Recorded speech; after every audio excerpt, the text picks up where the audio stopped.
আল্লাহ পাকের লাখ লাখ শুকরিয়া যে রব্বুল ইজ্জত আমাদের সকলকেই আল্লাহর কালাম থেকে নবী পাক সাল্লাল্লাহু আলাইহি ওয়াসাল্লামের হাদিসে পাক থেকে আলোচনা শোনার সুযোগ করে দিলেন। সকলে বলি আলহামদুলিল্লাহ।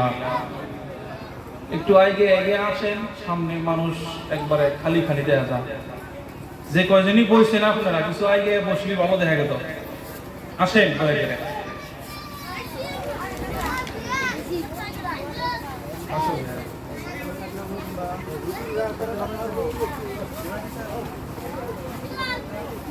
সব বস্তুর একটা সিস্টেম আছে, সিস্টেম মোতাবেক বসলে আমারও ভালো লাগবো, আপনাদেরও ভালো লাগবো।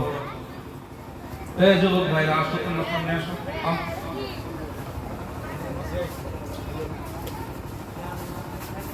একটু জিকির করেন মুহাব্বতের সহিত, লা ইলাহা ইল্লাল্লাহ।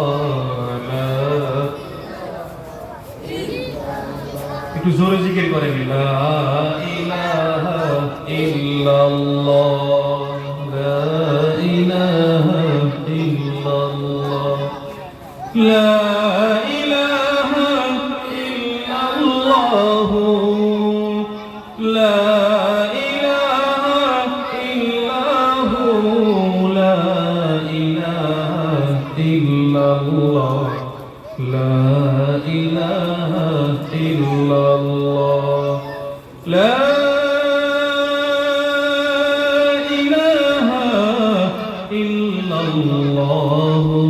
মুহাম্মাদুর রাসূলুল্লাহ।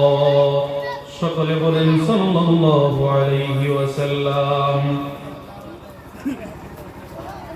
মুহতারাম বুজুর্গ দোস্ত, আল্লাহ পাক রব্বুল ইজ্জত আমাদের সকলকে, যারা আমরা এই জায়গায় আসছি এবং দ্বীনি আলোচনা শোনার সুযোগ পাইছি, এখানে আল্লাহ রাব্বুল ইজ্জতের নবী মুহাম্মদ সাল্লাল্লাহু আলাইহি ওয়াসাল্লাম উনি হাদিসে পাকের ভিতরে বলেন যে ওই সকল ব্যক্তিরা যারা আল্লাহর নজরের ভিতরে থাকে, যারা আল্লাহর রহমতের ছায়ার তলে থাকে, তারাই দ্বীনি কথা শোনার, দ্বীনি জায়গায় বসার সুযোগ পায়। সুবহানাল্লাহ কবেন না একবার। তে নিশ্চয় আমরা সকলে আল্লাহর নজরে আছি, আমরা সকলে আল্লাহর দৃষ্টিতে আছি, তার জন্য আজকে আমরা এই জায়গায় বসতে পারছি। মুহতারাম বুজুর্গ দোস্ত, আফসোস লাগে এই কথা বলতে, আজকে এই জায়গায় ওয়াজ মেহফিল না হয়ে যদি অন্য কোনো মেহফিল হইতো তাহলে কি এই করে মানুষ থাকতো? গ্রামের বুড়ির থেকে নিয়ে, ইত্তাহানি বাচ্চার থেকে নিয়ে, মহিলার থেকে নিয়ে, মেয়ে মানুষ থেকে নিয়ে সকল মানুষ এই জায়গায় উপস্থিত থাকতো। কথা ঠিক না নাই? আজকে ওয়াজ মেহফিল এই জায়গায় কোরআনের আলোচনা হলো, আল্লাহর নবী সাল্লাল্লাহু আলাইহি ওয়াসাল্লামের হাদিস থেকে বর্ণনা হলো, সাহাবাগণের ইতিহাস, নবীগণের সিরত নিয়ে কথা হলো, আর এই জায়গায় কোনো মানুষ নাই। এই সকল এরকম হয়েছি আমরা কপাল করা মুসলমান। আল্লাহর নবীর সাহাবারা যদি আল্লাহর নবী সাল্লাল্লাহু আলাইহি ওয়াসাল্লাম কোন ক্ষেত্রে, যে কোনো ক্ষেত্রে, চাহে যুদ্ধের ক্ষেত্রেই হোক, দান খয়রাতের ক্ষেত্রেই হোক, যদি সাহাবায়ে কেরামদেরকে বলতেন যে হে আমার সাহাবারা, অমুক দিন অমুক টাইমে অমুক যুদ্ধ যাইতে হবে, সঙ্গে সঙ্গে আল্লাহর নবীর সাহাবারা বলতেন লাব্বাইক ইয়া রাসূলুল্লাহ, আমরা সবাই প্রস্তুত আছি।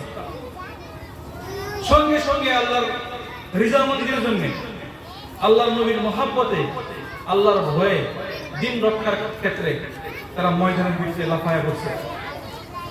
আর আজকে আমরা এক সপ্তাহ 15 দিন আগের থেকে অ্যাডভার্টাইজ করা হয়, পোস্টার ছাপানো হয়, অলরেডি সবার আগের দিন মাইকিং করা হয় যে অমুক জায়গায় অমুক বক্তারা সভা করবে, আপনাদের সকলকে দাওয়াত। কিন্তু সবার মেহফিলে বৈশা দেখেন কয়জন মানুষ, এই কয়জন মানুষ তো জুমার মসজিদে এর থেকে বেশি হয়, জুমার নামাজে এর থেকে বেশি হয়। যে বয়ান করবো এর সামনে যদি মানুষ না থাকে, বয়ান করা মজা আসে গো। আর যারা শুনবো যে কোয়েন একজন এবারে ঘুম ধরবো না নাই। দেখেন এই জায়গায় যদি মানুষ পরিপূর্ণ ভাবে থাকতো, কেন কোনো হুজুররা কোনো কথা কবার হইলে হয় কি নিজের টিকা বানায় কোনো কথা কয়, হাদিস এবং কোরআন থেকেই কথা কয়। খালি আমরা এত পিছপড়া কেন হাদিস এবং কোরআনের কথা শুনবার জন্য? যাই হোক, আমি প্রথমে একটা হাদিস পড়ছি, যার উপরে আল্লাহর নজর হয়, যার উপরে আল্লাহর দৃষ্টি হয়, তারাই দিনে কথা শোনার সুযোগ পায়। আমরা যে কয়জনই আছি, আমরা আমলের নিয়তে শুনবো ইনশাআল্লাহ। মুহতারাম বুজুর্গ দোস্ত, আল্লাহ তাবারক তাআলা কিয়ামতের মাঠে সকল মানুষকে দুই ভাবে বিভক্ত করব। সকল মানুষকে দুই ভাবে বিভক্ত করব। এক দল থাকবো ডানপন্থী, আর এক দল থাকবো বামপন্থী। এক দল হবো জান্নাতি, আর এক দল হবো জাহান্নামী। কথা বুঝে আসছে আপনাদের? জান্নাতি মানুষগুলো জাহান্নামী মানুষদেরকে প্রশ্ন করবে।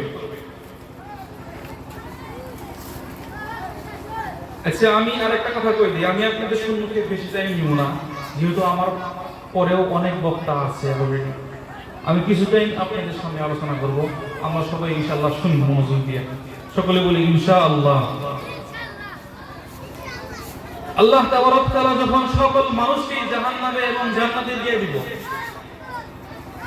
ডানপন্থী মানুষদেরকে আল্লাহ তাবারক তাআলা বেহেশতের ভিতরে দিব, আর বামপন্থী মানুষদেরকে আল্লাহ জাহান্নামের ভিতরে দিব। এই ডানপন্থীরা অত জান্নাতি ব্যক্তিগণ জাহান্নামী ব্যক্তিদেরকে বলবে, যে কথাটা বলবে আল্লাহ তাবারক তাআলা কোরআনে কারীমের ভিতরে বললেন। আল্লাহ রাব্বুল আলামিন বললেন, ফি জান্নাতি ইয়াতাসাআলুনা আনিল মুজরিমিনা মা সালাকাকুম ফি সাকার। ও জাহান্নামীরা, তোমরা আজকে জাহান্নামের ভিতরে কেন আসছো? এই সাকার নামক জাহান্নামের ভিতরে তোমরা কেন আসছো? তোমরা তো, তুমি আর আমি একই গ্রামে বসবাস করেছি, তুমি আর আমি একই সমাজে বসবাস করেছি, একই গ্রামে থাকছি, একই সমাজে বসবাস করেছি, একই মহল্লা থাকছি। তুমি আজকে এই সাকার নামক জাহান্নামের ভিতরে কেন আসছো? সাকার নাম জাহান্নামের ভিতরে একটা স্পেশালি জাহান্নাম আছে। সব বস্তু একটা স্পেশালি আছে, আছে না নাই? এই যেরকম মোবাইলটা দামিও আছে, কম দামিও আছে। সব বস্তুর ভিতরে দামি কম দামি আছে, আছে না গো? জাহান্নামের ভিতরে কি আছে? কিছু লো কোয়ালিটি আছে আর কিছু হাই কোয়ালিটি আছে। এই হাই কোয়ালিটি ওয়ালা জাহান্নাম আছে সাকার। নাউজুবিল্লাহ কোন চলে। আমার বন্ধুগণ, আল্লাহ রাব্বুল আলামিন এই সাকার নামক জাহান্নামের ভিতরে যে মানুষগুলি গিয়েছেন, তাদেরকে জান্নাতি মানুষগুলি প্রশ্ন করবে, ও জাহান্নামী ভাইরা, তোমরা কেন জাহান্নামের ভিতরে আসছো? তোমরা আখির নবীর উম্মত ছিলা, একই গ্রামে বসবাস করেছি আমি তুমি, আমরা সকলে একই গ্রামে বসবাস করার পরে আল্লাহ রাব্বুল আলামিন আমাকে জান্নাতের ভিতরে দিয়েছেন, আর তোমাকে কেন জাহান্নামের ভিতরে দিলেন? আমার বন্ধুগণ, সেই জাহান্নামী লোকগুলি উত্তর দিবে, জাহান্নামী লোকগুলি বলবে, ক্বালু লাম নাকু মিনাল মুসাল্লিন ওয়া লাম নাকু নুতঈমুল মিসকিন। ও জান্নাতি ভাইরা, আমরা আজকে জাহান্নামের ভিতরে আসার কয়েকটি কারণ রয়েছে, যে কয়েকটি কারণের জন্য আল্লাহ রাব্বুল আলামিন আমাদের সকলকে জাহান্নামের ভিতরে দিলেন। আমার বন্ধুগণ, তার ভিতরে এক নম্বর কারণ হইল, জাহান্নামের ভিতরে যে মানুষগুলি যাবে, সেই মানুষগুলি তারা নিজেই শিকার হবে। সেই দিন কোথাও পালাবার জায়গা থাকবে না। আমরা দুনিয়ার ভিতরে আমাদের নামে যদি কোনো কেস মামলা হয়ে যায়, যদি আমার আপনার বাড়িতে পুলিশ চলে আসে, তাহলে সেই পুলিশের ভয়ে আমরা এদিক সেদিক পালাই। কিন্তু সেই দিন এমন একটি দিন চলে আসবে, আমরা অপরাধ করব, আল্লাহ রাব্বুল আলামিন আমাদেরকে অপরাধ বলে ঘোষণা করে দিবেন, তুমি দোষী, তুমি আসামি, তুমি আসামি। তারপরেও কিন্তু আমরা আল্লাহর নজর থেকে পালাতে পারবো না। আমার বন্ধুগণ, আল্লাহ রাব্বুল আলামিনের সেই নাফরমান বান্দাগুলি তারা নিজেই উত্তর দিবে, আমরা দুনিয়ার ভিতরে যতদিন বসবাস করেছি, দুনিয়ার থাকা জিন্দেগিতে 60 বছর, 70 বছর জিন্দেগি, 80 বছর জিন্দেগির ভিতরে আমরা একটা দিনও পরিপূর্ণভাবে 5 ওয়াক্ত নামাজ পড়ি নাই। কথা বুঝে আসছে আপনাদের? ক্বালু লাম নাকুন মিনাল মুসাল্লিন, আমরা কোনোদিন 1 ওয়াক্ত নামাজ পড়ি নাই। আজকে নামাজ না পড়ার কারণে আল্লাহ রাব্বুল ইজ্জত আমাদেরকে সাকার নামক জাহান্নামে বিক্রি দিয়েছেন। আজকে আমি আপনি গ্রামের ভিতরে দেখা যায় 1% মানুষ ফজরের নামাজে হাজির হয়, কথা ঠিক না নাই?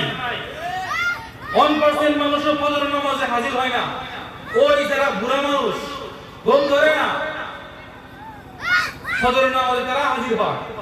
আর যারা যুবক টাটকা মানুষ আমরা একটা মসজিদে যাই না। কেন? দেখো এই যে আল্লাহ রাব্বুল ইজ্জত কিভাবে জাহান্নামে দিব, আর আমরা নিজেরাই স্বীকার করব আল্লাহ আমরা কিসের জন্য জাহান্নামে বিক্রাছি। আমার ভাইরা,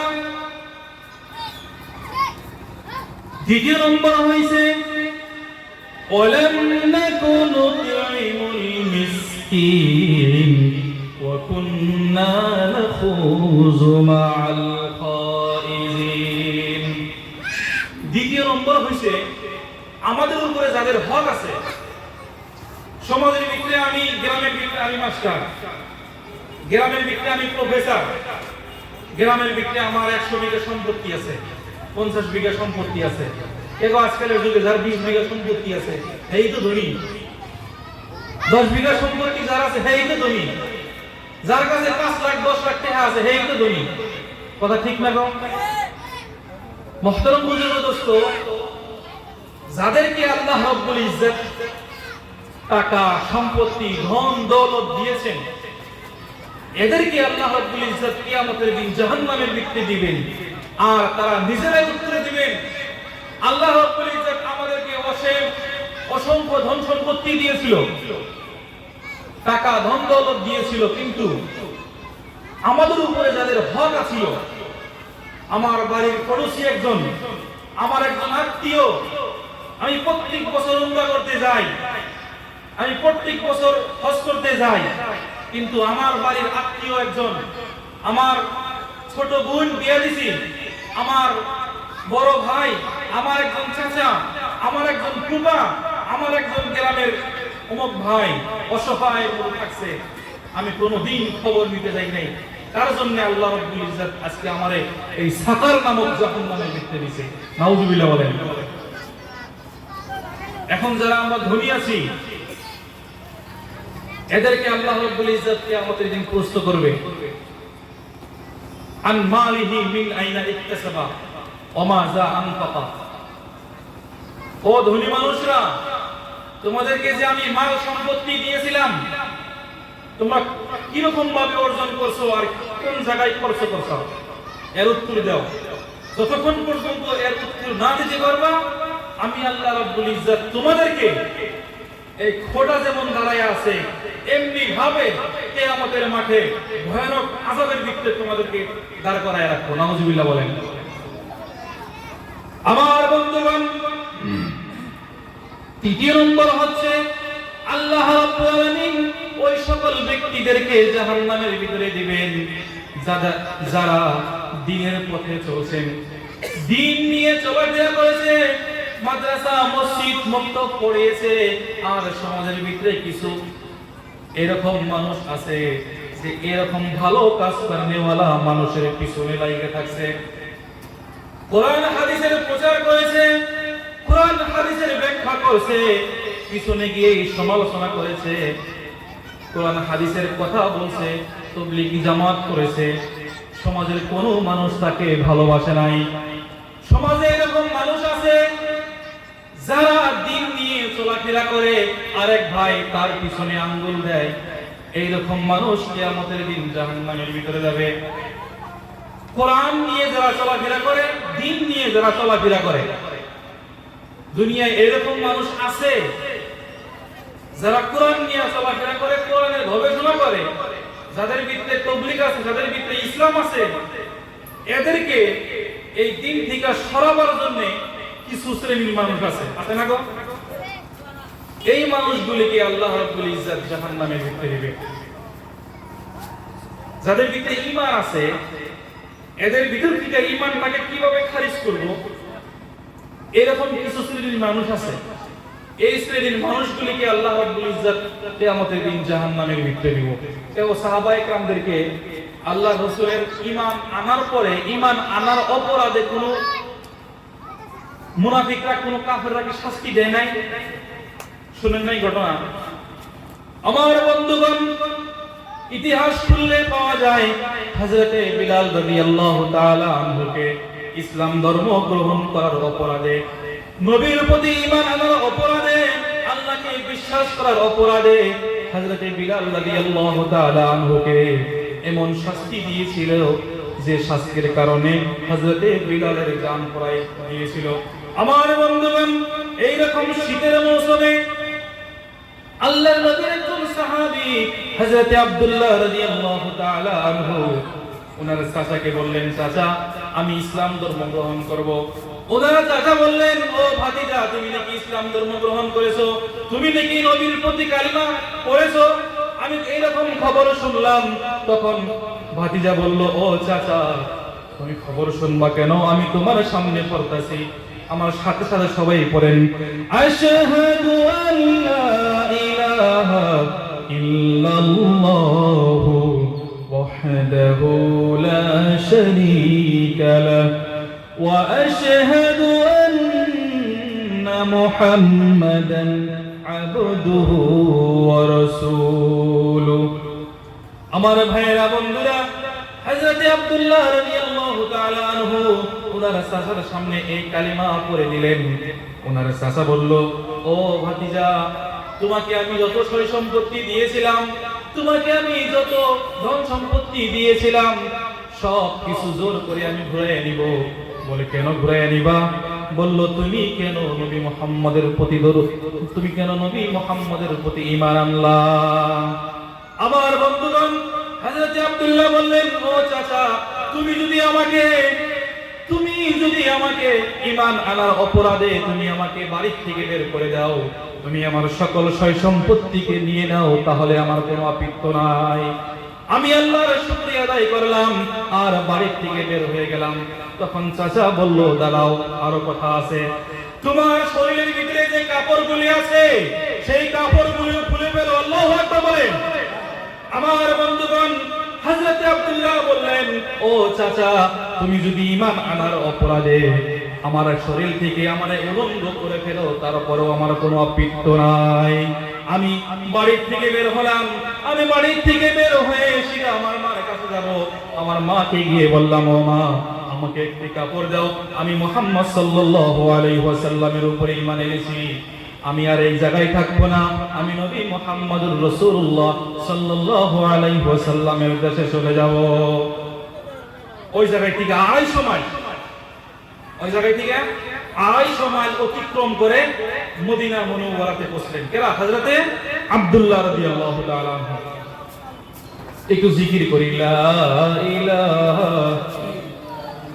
একটু জোরে বলি, লা ইলাহা ইল্লাল্লাহ, লা ইলাহা ইল্লাল্লাহ, লা ইলাহা ইল্লাল্লাহ, লা ইলাহা, একটু জোরে বলেন, লা ইলাহা ইল্লাল্লাহ। সুবহানাল্লাহ ওয়ালহামদুলিল্লাহ, লা ইলাহা ইল্লাল্লাহ, লা ইলাহা ইল্লাল্লাহ, মুহাম্মাদুর রাসূলুল্লাহ সাল্লাল্লাহু আলাইহি ওয়াসাল্লাম। আমার ভাইরা, বন্ধুরা, হযরত আব্দুল উজ্জা হযরত আব্দুল্লাহ রাদিয়াল্লাহু তাআলা আনহু নিজের বাড়ি থেকে মদিনা মুনাওয়ারার ভিতরে পৌঁছে গেলেন। মসজিদে নববীর ভিতরে গিয়ে মসজিদে নববীর দরজার ভিতরে খটখট করলেন। আল্লাহর রাসূল জনাবে মুহাম্মদুর রাসূলুল্লাহ সাল্লাল্লাহু আলাইহি ওয়াসাল্লাম মসজিদে নববীর দরজা খুলে দিলেন আর বললেন, ও আল্লাহর বান্দা, তুমি কোথায় থেকে আসলা? তোমার পরিচয় কি? আমার বন্ধুগণ, হযরত আব্দুল্লাহ বললেন, ও নবীজি, ও জনাবে মুহাম্মদুর রাসূলুল্লাহ সাল্লাল্লাহু আলাইহি ওয়াসাল্লাম, আমার পরিচয় আপনি পরে নেবেন, আগে আমাকে পরিয়ে দেন। আশহাদু আল্লা ইলাহা ইল্লাল্লাহু মুহাম্মাদুর রাসূলুল্লাহ সাল্লাল্লাহু আলাইহি ওয়াসাল্লাম। আমার ভাইরা বন্ধুরা, কিছুদিন যাওয়ার পরে হযরত আব্দুল্লাহকে বললেন, ও আব্দুল্লাহ, তুমি কি আমার কাছে কিছু চাও নাকি? আল্লাহর রাসূল বললেন, হযরত আব্দুল্লাহ বললেন, ওগো আল্লাহর নবী, আমি আপনার কাছে কিছু চাই না, আপনি শুধু আমার জন্য দোয়া করেন। আল্লাহর নবী আমার জন্য খালি দোয়া করেন, আমি যেন আল্লাহর দ্বীন রক্ষা করার ক্ষেত্রে আমি যেন আল্লাহর রাস্তায় জিহাদ করে আমি যেন সোজা জান্নাতের ভিতরে চলে যেতে পারি। আমার ভাইরা বন্ধুরা, আল্লাহর নবী সঙ্গে সঙ্গে হাত উঁচু করলেন আর বললেন, ও আল্লাহ, তুমি আব্দুল্লাহর রক্ত মাংসকে কাফেরদের জন্য হারাম করে দাও। সুবহানাল্লাহ কোন একবার। আমার বন্ধুগণ, হযরত আব্দুল্লাহ বললেন, ওগো আল্লাহর নবী, আমি আপনাকে বললাম দোয়া করতে, আমি যেন আল্লাহর দ্বীন রক্ষা করার ক্ষেত্রে শহীদ হয়ে যেন আমি সিধা জান্নাতের ভিতরে যেতে পারি। আপনি আমার জন্য উল্টা কেন দোয়া করলেন? ভাইরা আমার বন্ধুরা, আল্লাহর নবী জনাবে মুহাম্মদুর রাসূলুল্লাহ সাল্লাল্লাহু আলাইহি ওয়াসাল্লাম বললেন, ও আব্দুল্লাহ, তুমি ইসলাম ধর্ম গ্রহণ করতে গিয়ে অনেক কষ্ট করে ফেলেছো। তুমি 250 মাইল অতিক্রম করে ইসলাম ধর্ম গ্রহণ করেছো। তুমি অনেক কষ্ট সহ্য করে ইসলাম কবুল করেছো। তুমি অনেক ত্যাগ স্বীকার করেছো। তুমি তোমার নিজের সয় সম্পত্তি সব বিলীন করে দিয়েছো। তার জন্য আমি তোমার জন্য দোয়া করলাম, তুমি যদি বিছানার ভিতরে শুয়ে শুয়ে ইন্তেকাল করো, আল্লাহ রাব্বুল ইজ্জত তোমাকে শাহাদাতের মর্যাদা দিবে। সুবহানাল্লাহ। আমার বন্ধুগণ, হযরত আব্দুল্লাহ কিছুদিন যাওয়ার পরে অসুস্থ হয়ে পড়লেন। আল্লাহর নবীর কাছে খবর এসে পড়ল, ওগো আল্লাহর নবী, আপনার সাহাবা হযরত আব্দুল্লাহ অসুস্থ হলেন। আল্লাহর রাসূল বললেন, ও আমার সাহাবীরা, তোমরা যাও হযরত আব্দুল্লাহর সেবা করো, হযরত আব্দুল্লাহকে সুস্থ করে তোলো। কিছুদিন যাওয়ার পরে হযরত আব্দুল্লাহ সাহাবায়ে کرام খবর নিয়ে চলে আসলেন, ওগো আল্লাহর রাসূল, হযরত আব্দুল্লাহ হঠাৎ করে আজকে সকালে ইন্তেকাল করে ফেলেছেন। আল্লাহর রাসূলকে দিয়ে বললেন, যাও হযরত আব্দুল্লাহর জানাজা প্রস্তুতি নাও, দাফন কাফনের প্রস্তুতি নাও। হযরত আব্দুল্লাহর দাফন কাফনের প্রস্তুতি যখন নেওয়া হলো, আল্লাহর রাসূল বললেন, হে আমার সাহাবারা, খবরদার, আমি আমার আব্দুল্লাহর লাশ নিজে কবর দাফন করব। সুবহানাল্লাহ বলেন। এই সকল অবদান কিসের জন্য গো? ইসলাম ধর্ম কবুল করার জন্য, ঈমান আনার জন্য, ঈমানের পাওয়ার দেখানোর জন্য। আরেকটি ঘটনা মনে পড়ে গেল আমার। দেখেন সাহাবায়ে کرام কিভাবে ঈমান আনছে, তাদের ঈমানের কত জজবা ছিল, ঈমানের কত পাওয়ার ছিল। তারা ইসলাম ধর্ম গ্রহণ করার আগে একজন সাহাবী হযরত জুবাইর বিন মুতআম রাদিয়াল্লাহু তাআলা আনহু, এই সাহাবী যখন মুনাফিক ছিলেন, ইসলাম ধর্ম গ্রহণ করছিল না, এর আগে এই জুবাইর বিন মুতআম রাদিয়াল্লাহু তাআলা আনহু আল্লাহর রাসূল সাল্লাল্লাহু আলাইহি ওয়াসাল্লামের কাছে বদরের যুদ্ধের সাহাবাগণের করুণ কাহিনী শুনবার জন্য গেছিল।